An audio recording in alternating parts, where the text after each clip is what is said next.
Welcome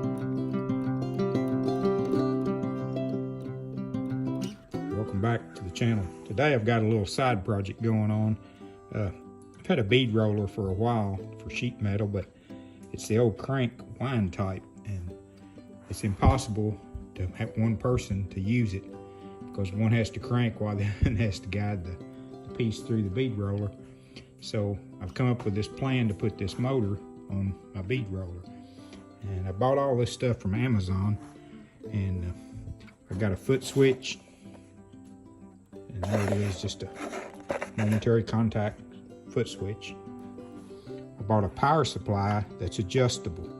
So this is adjustable voltage, and it'll go all the way down to 3 volts. You notice it's 5.47 there, and it'll handle up to 50 amps at 80%. So more than enough for what kind of motor I'm going to put on it. And here's what I'm using for a motor. It's an ATV winch. Also got off of Amazon, just a 2,000-pound winch. Took the cable off of it, which there it is in the floor. I took the spool and sawed it in 2. And the reason being is this is gear driven. You can see there's the gear, slides in the motor. It's also gear reduction. And then this splines on that. So what I'm going to do is, this is the bracket for the motor to mount, like so. The crank handle is the same size as this spindle here.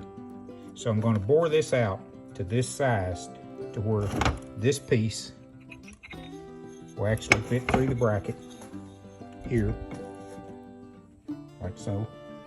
And it'll come out to about right there. Then I'm going to counter bore this end here to the size that my handle fits on my bead roller. Drill and tap it, put a set screw in it just like the handle had before.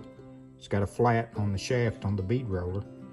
And then I'll make a bracket that comes off of the bead roller that'll hold this motor in there, like so, if you can kind of get a visual. And my set screw will go here. Of course, I'll hook it up to my terminals here on my motor, and I'll show you what my bead roller looks like. Here's the bead roller, just inexpensive. I think it actually come from Eastwood back in the day. But you can see it's got a shaft that sticks out there on the end, and the shaft has a flat on it. You can see there. So that bushing collar piece will slide over this with a set screw in here. My motor will mount here on the back side of my bead roller, and I'll run a piece of plate off of this back here to attach the motor bracket and plug it in.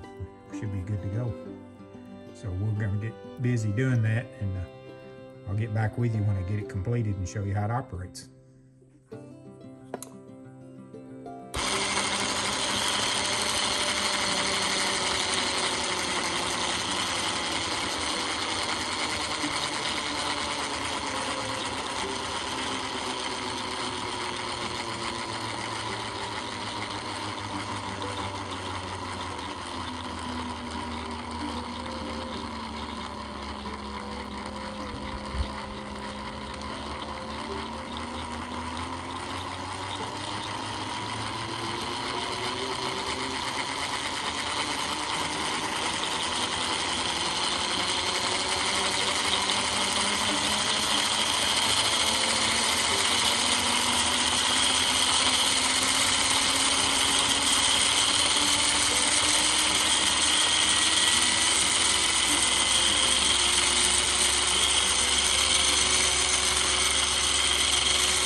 So here's the completion of the motor for the bead roller.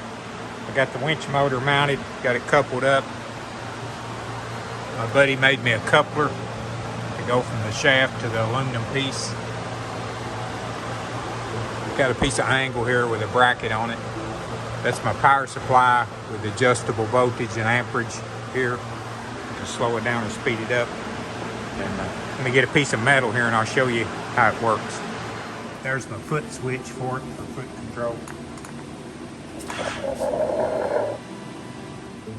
Okay, let's roll a piece of steel through and see what it looks like.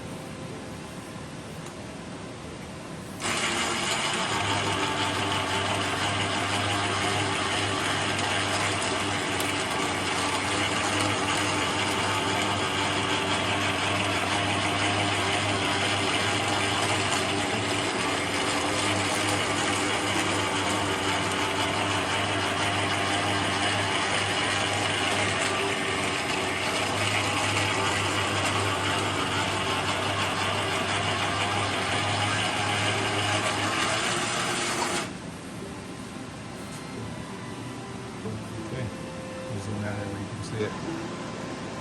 There it is. You have so much more control when you're not dependent on somebody else to crank it for you. And you can stop when you need to, start when you need to. It's so much better. Done the whole thing for about $147. Everything come off of Amazon, Jungle website, the power supply, the ATV winch, and the foot control. Some guys are using a separate controller, but I just found the power supply that had the controller in it, and thought that was the way to go. Still got to make me some brackets. This is all aluminum heat sink, so I didn't want to drill through that, so I'm going to have to bracket something to the heat sink here and into there. So just put a couple pieces of webbing strap on there for now. But as you can see on the bottom, it reads out the voltage and the amperage. You can adjust the voltage here to speed up the control.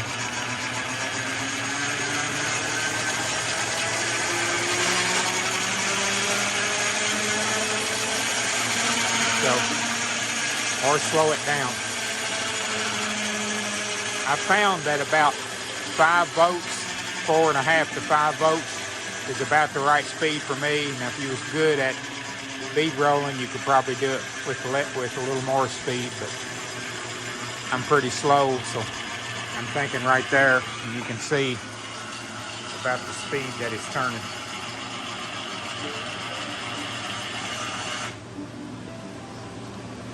Pretty neat. I'll be able to use it a lot more often now. I was depending on somebody else to help me before to crank it. The only other thing I'm going to do is I'm going to put another support up under this part here and come out here and make a table where I can have my work on the table. Just because I think it would be better. But we'll get to that at a later time. Okay guys, I know it's been a short video, but that's about all I have today on this, but worked out great. Couldn't have asked for a better setup there for the money. Thanks for watching. Please like, share, and subscribe.